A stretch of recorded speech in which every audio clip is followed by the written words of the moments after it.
My name is Arjun, and I am from Mumbai, India. I work as a software engineer at a multinational company, living alone in a small rented apartment near my office. My life is fairly routine. Work, eat, sleep, repeat. My parents live in Pune, and I visit them occasionally when I get a break from my hectic schedule. I've always been a practical person, someone who believes in logic and reason, but what happened to me last year shook me to my core. Even today, when I try to explain it to people, they either think I'm lying or I've lost my mind. But I swear, every word I'm about to say is true. It all started on what seemed like a normal Saturday morning. I had stayed up late the night before, finishing up some office work. By the time I finally shut my laptop and lay down, it was nearly 3 a.m. I remember thinking, finally a weekend to relax. I woke up at 9:30 a.m., feeling a little groggy, but otherwise fine. The first thing I did was reach for my phone, as usual. And that's when I noticed something strange. There were no notifications, nothing. No missed calls, no messages, no emails, nothing. That was weird because my phone was always buzzing in the morning. My office WhatsApp group would be flooded with good morning messages and pointless conversations. My friends would have sent memes, and my email inbox should have had at least a few unread messages, but it was completely empty. At first, I thought maybe my phone had restarted overnight. I opened WhatsApp. "Welcome to WhatsApp. Please enter your phone number to get started." I stared at the screen. What the hell? I backed out and opened my contacts.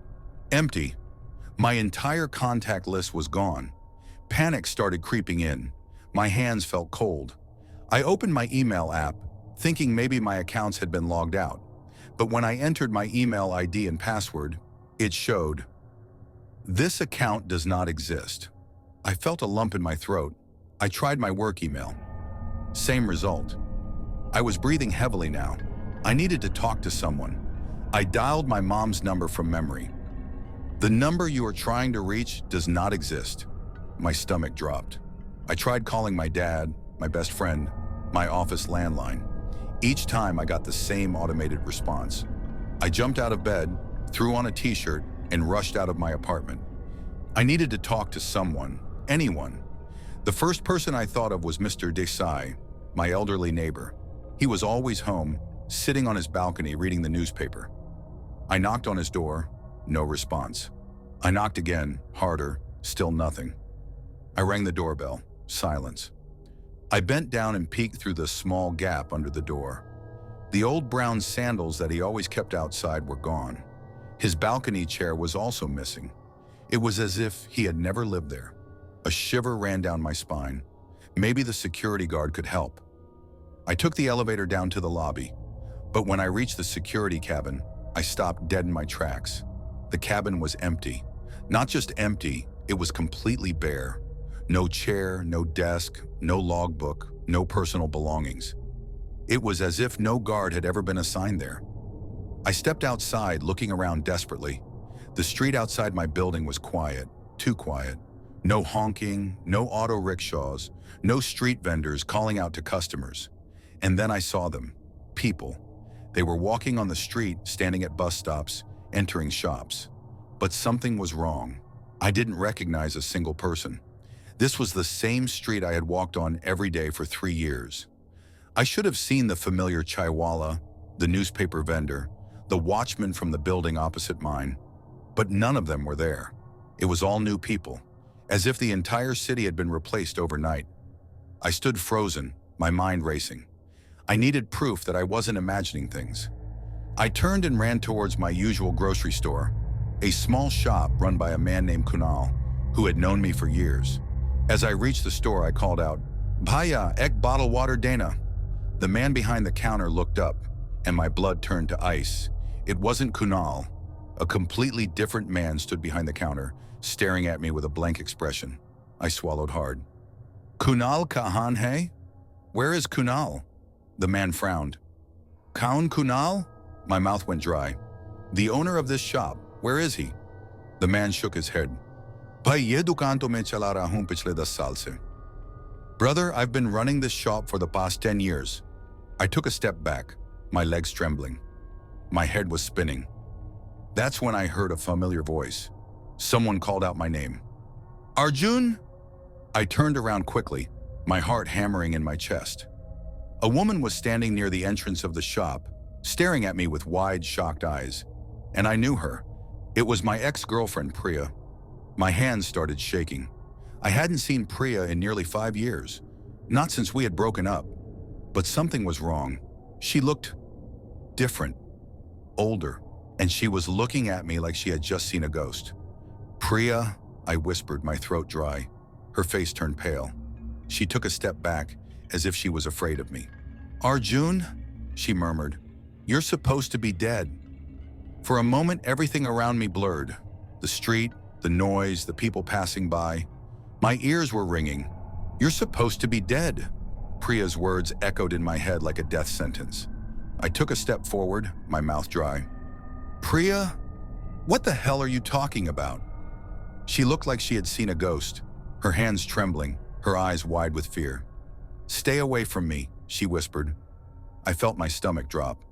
"Priya, it's me, Arjun. What are you saying?" She shook her head violently, tears welling up in her eyes.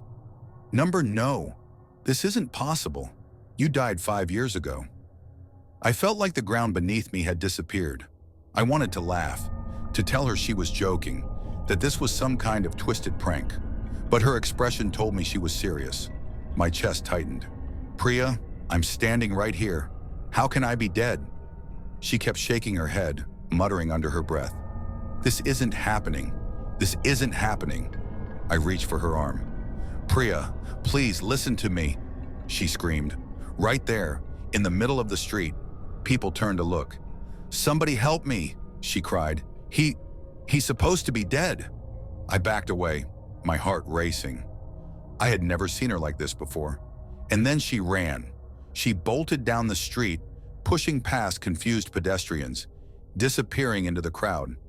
I wanted to chase after her, to make her explain, but my legs felt like stone because I knew something was horribly, horribly wrong. This wasn't just Priya losing her mind. Something was happening to me. I needed answers. I pulled my phone out again, my hands shaking. I opened Google and typed my own name, Arjun Mehta, Mumbai. The search results loaded, and my blood ran cold. The top article was from 5 years ago. Young software engineer Arjun Mehta dies in tragic car accident. My head started spinning.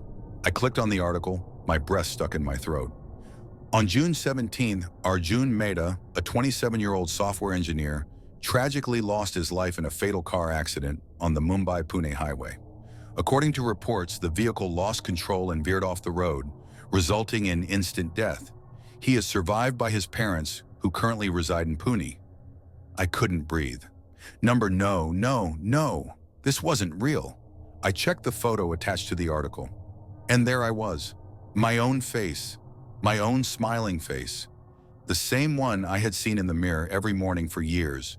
But according to this world, I was supposed to be dead. I felt like I was going to throw up. I tried to calm myself down. This has to be a mistake. A hacker? Some kind of cruel joke? But the terror in Priya's eyes had been real. I needed to go home. I needed to think. I turned and ran back to my apartment. When I reached my building, my hands were still trembling. I took deep breaths, trying to convince myself this was all a misunderstanding. But my nightmare wasn't over. As I stepped into the lobby, I saw something that made my entire body go numb. My name, Arjun Mehta, was not on the list of residents. There was no mention of my apartment number, no records. I ran to the building manager's office. Mr. Khanna, the manager, was sitting behind his desk, flipping through a ledger. I barged in. "Mr. Khanna, please tell me my name is on the tenant list." He looked up, startled. "Excuse me, who are you?" I felt like I had been punched in the chest. "Mr. Khanna, it's me, Arjun. I've been living in 503 for the last 3 years." "You know me?" He frowned. 503. That flat has been empty for over a year now. I felt dizzy. "What are you saying?" He sighed, flipping through his records. "Look, Beta, I've been managing this building for the past 10 years. 503 was last occupied by a man named Arjun Mehta, but..." He hesitated. "But what?" I demanded. He looked at me cautiously. That boy died in an accident years ago. I stepped back, my legs shaking. Number, no, no, no. I am Arjun Mehta. I live there. Check your records again. He looked concerned now. Are you okay? Do you need help? I ran out before he could say anything else. This wasn't just a mistake. I had woken up in a world where I didn't exist. I ran up the stairs, my breath ragged. I reached my apartment, 503. The door looked the same. My doorbell, my nameplate. But when I pressed the bell, no familiar chime rang inside. I knocked desperately. Please, let me in. Silence. I took a step back, panic rising, and then I did something insane. I pulled my spare key from my pocket and tried the lock. It clicked open. I let out a shaky breath and pushed the door open. And the moment I stepped inside, I knew this wasn't my apartment anymore. The furniture was different. The walls had been repainted. My bookshelf, my posters, my belongings, gone. It was someone else's home now. I stumbled backward, my mind screaming. That's when I heard it, a voice from the bedroom. Who's there? My heart stopped. A man stepped into the hallway looking at me in confusion. He was in his mid-30s wearing a bathrobe. I had never seen him before. His eyes widened when he saw me. Who the hell are you? How did you get in here? I tried to speak, but my throat was dry. This was my home, but I was the intruder now. I did the only thing I could. I ran. I don't remember how long I ran. I just remember the cold sweat on my skin, my lungs burning, my heart pounding. I ran until my legs gave out, until I collapsed onto a bench in a quiet, unfamiliar street. My hands were shaking. My vision was blurry. I had no home, no identity, no existence. And then just when I thought I had reached my breaking point, my phone buzzed.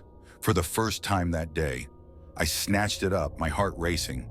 It was a message from an unknown number. Just 2 words. I see you. My blood turned to ice. And then, a second message. Don't run. It's already too late. My hands were trembling so hard that I nearly dropped my phone. I see you. Don't run. It's already too late. I scanned my surroundings, my breath coming in ragged gas. The street was quiet. Dimly lit streetlights buzzed overhead, flickering occasionally. A few people passed by in the distance, but no one was looking at me. I swallowed hard, forcing myself to think. Who was this? Was someone watching me right now? My fingers hovered over the screen. I hesitated for a second, then finally typed back. Who are you? A few seconds passed. No response. I wiped the sweat off my forehead. My clothes were damp, my heart beat erratic. I couldn't sit here. I had to move. I stood up and started walking. Not too fast, not too slow, just enough to blend in. I kept glancing over my shoulder, expecting to see someone following me, but there was no one, just silence. I walked for what felt like hours. At some point, I ended up in a part of the city I barely recognized. Narrow lanes, dimly lit alleys, old buildings. I needed to find someone I knew. If Priya was too terrified to talk to me, then maybe my parents. I pulled up my contacts and called my mother's number. The phone rang. My breath hitched. She picked up. Hello. My heart nearly stopped at the sound of her voice. I hadn't realized how desperate I was to hear it. Ma, I choked out. It's me. It's Arjun. A long silence, then. I don't know who you are, but don't call this number again. The call disconnected. I stood there frozen, my hand still holding the phone to my ear. No, this wasn't happening. I immediately called again. This time, the phone didn't even ring. I got an automated message. This number does not exist. I stared at the screen in disbelief. What was happening to me? I kept walking, barely aware of where I was going. I felt hollow, like a ghost wandering through a city that had erased me. Everything looked normal. Cars passing, people chatting, street vendors selling snacks. But to me, it felt wrong. Like I was watching a movie, but I wasn't supposed to be in it. And then, my phone buzzed. I flinched, nearly dropping it. It was another message from the unknown number. You shouldn't have called her. My skin went cold. I looked around frantically. Whoever this was, they were watching me. I typed back quickly. What do you want? A few seconds passed. Then another message came. Come to the place where it all ended. I stared at the screen, my stomach twisting. The place where it all ended? It took me a moment to understand. The accident, the Mumbai-Pune highway.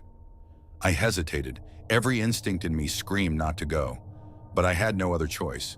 If I wanted answers, I had to face this. I turned around and hailed a cab. "Where to, sir?" the driver asked. I hesitated. Then with a dry throat, I whispered, "Take me to the Mumbai-Pune highway." The ride was long. The city lights faded behind me as we drove down the dark highway. The roads were empty, the air thick with silence. My mind raced. Was I really dead? Was this some alternate reality where I didn't exist? Or was I losing my mind? The driver glanced at me through the mirror. "You look pale, sir. Everything okay?" I didn't answer. I just stared ahead, watching the road stretch into darkness. As we got closer to the location, my pulse quickened. And then, the cab screeched to a halt. I lurched forward, gripping the seat. "What the hell?" I gasped. The driver was staring at something in the distance. His hands were shaking. I turned to look, and my blood ran cold. There was a wrecked car on the side of the road. A completely burnt-out vehicle, twisted metal, shattered glass. It looked like it had been sitting there for years. My chest tightened. I knew that car. I had seen it before. It was my car, the one from the accident, the one in which I was supposed to have died. The driver turned to me, his face pale. "Sir, are you sure you want to get out here?" I could barely move. I swallowed. "Yeah." I handed him the money and stepped out. The moment my feet touched the ground, the air changed. The silence felt thicker, like the entire world had stopped breathing. I walked toward the wreckage. Every step felt heavier. I reached out and touched the cold, rusted metal. And then, my phone rang. I nearly jumped. With shaking hands, I answered it. A deep, distorted voice whispered on the other end. "Now, do you understand?" My entire body froze. I forced myself to speak. "Who are you?" The voice chuckled, low, twisted. "You're in the wrong place, Arjun." My heart stopped. "What?" The voice lowered to a whisper. "You were never supposed to come back." And then, the line went dead. My hand clenched around the phone, my knuckles turning white. "You were never supposed to come back." The words echoed in my head, sending a chill down my spine. The wreckage of my car sat in front of me, rusted and burned beyond recognition. But I knew it was mine. I remembered the accident, the blinding headlights, the screeching tires, the impact. But I also remembered waking up in my apartment the next morning. How was that possible? My breath came in short gasps as I took a step back. The air around me felt wrong, like the world itself was watching me. My phone buzzed again. I nearly dropped it. Another message. "Leave, now!" A cold sweat broke out on my forehead. I turned to run back to the cab. But the cab was gone. The road was completely empty. No headlights, no taillights, nothing. It was as if the driver had vanished into thin air. A thick fog began rolling in from the trees lining the highway, swallowing everything in its path. I stumbled backward, my heartbeat hammering in my ears. I wasn't alone. Somewhere beyond the fog, I could hear footsteps, slow, deliberate, coming toward me. I spun around searching for the source, but I saw nothing, just endless darkness. The footsteps grew louder, closer. Then, a voice, software familiar. "Arjun!" I froze. A figure emerged from the fog. I felt my stomach twist into a knot. It was a man, tall, dressed in a dark, tattered shirt, barefoot. But it wasn't just any man, it was me. I was looking at myself. My heart nearly stopped. "What the hell?" I whispered. The other me tilted his head, his eyes dark and hollow. "You're not supposed to be here," he said, his voice identical to mine. I stumbled backward, my breath ragged. Who are you?" I choked out. The figure took a step forward. His movements were slow, almost inhuman. "I am you," he said, his lips curling into a twisted smile. "But you're not supposed to exist." A chill shot down my spine. "No," I whispered. "This isn't real. You're not real." The figure's smile widened. "Then why are you shaking?" I looked down at my hands. They were trembling. I felt like my entire body was shutting down, like something was pulling me into a void. And then, the figure lunged at me. I barely had time to react. I turned and ran. The highway stretched endlessly before me. Fog clung to my skin, making it hard to breathe. I didn't look back. I couldn't. I just ran. But no matter how fast I moved, I could hear him right behind me. His footsteps, his breathing, a low, inhuman chuckle. I spotted an old gas station in the distance, its fluorescent lights flickering in the dark. I pushed myself harder. My lungs burned, my legs screamed in protest, but I didn't stop. I reached the gas station and burst through the doors. The cashier, a middle-aged man with tired eyes, looked up in surprise. "Hey, are you okay?" he asked. I tried to speak, but I was gasping for air. I turned to look outside, and my pursuer was gone. The road was empty. The fog had vanished. The gas station was eerily silent. I turned back to the cashier. "Did you see anyone following me?" I asked, my voice barely above a whisper. He frowned. "No, man. You just ran in here like a madman." I swallowed hard. This wasn't possible. I had heard him right behind me. I had felt his presence. Was I losing my mind? I pulled out my phone, my fingers shaking, and checked my messages. The texts from the unknown number were gone. Every single one, as if they had never existed. I felt my breath hitch. The cashier was still watching me. "Look, man, you need help or something?" I hesitated. Then, in a broken voice, I whispered, "I don't think I exist." His expression changed. He froze.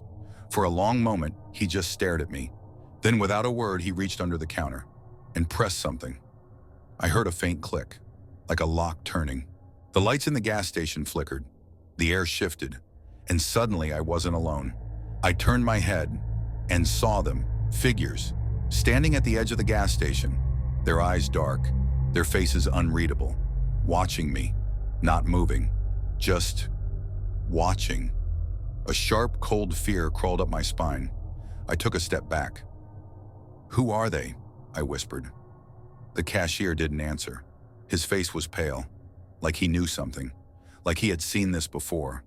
And then, in a voice that sent a chill straight through my bones, he whispered, "They've been waiting for you." The words sank into my bones like ice. "They've been waiting for you." I felt my breath hitch, my pulse hammering so hard I thought my ribs might crack under the pressure. The figures stood motionless at the edge of the gas station, just outside the glow of the flickering lights. Their eyes, or the empty voids where their eyes should have been, bored into me.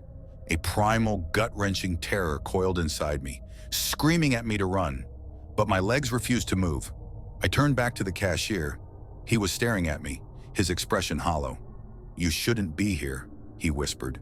His voice was distant, detached, like he was speaking from somewhere far away. I swallowed hard. My mouth was dry.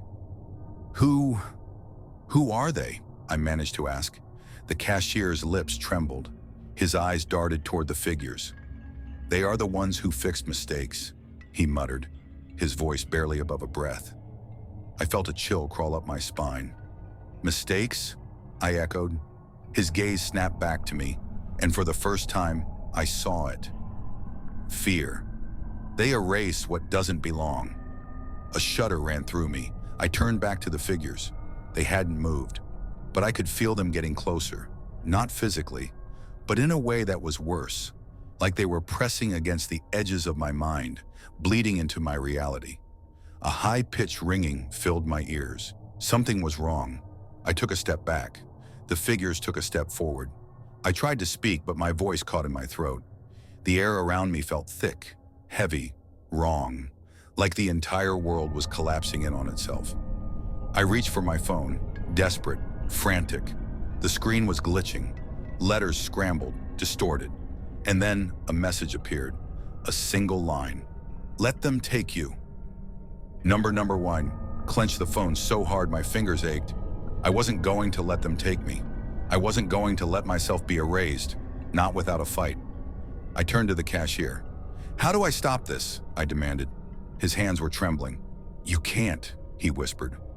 The figures took another step closer. Their shapes flickered, shifting, warping, like static on an old TV screen. I stepped back and hit something. A wall? Number A person. I turned around, my heart hammering, and felt the blood drain from my face. It was me, the other me, the same one I saw in the fog, the same one who said I wasn't supposed to exist. His face was blank, emotionless, like he was just an empty shell. He reached out, his fingers ice cold against my wrist. "You weren't supposed to wake up," he murmured. His grip tightened. My vision blurred. The world tilted. I gasped, trying to pull away. But I couldn't move. Everything was fading, like ink bleeding into water. I wasn't just losing consciousness, I was vanishing. I opened my mouth to scream, and then darkness, silence, stillness. For a long time there was nothing. No sound, no sensation, no thoughts. Just a vast empty void. And then a whisper, distant, muffled, like someone speaking through static. "Wake up!" My eyes snapped open. I was in my bed, my apartment. The soft hum of the ceiling fan filled the air. I gasped, my body jerking upright. My sheets were soaked in sweat. My chest rose and fell in ragged breaths. What just happened? Had it all been a dream? Number I could still feel it. The cold grip, the terror, the emptiness. Shaking, I reached for my phone. The screen lit up.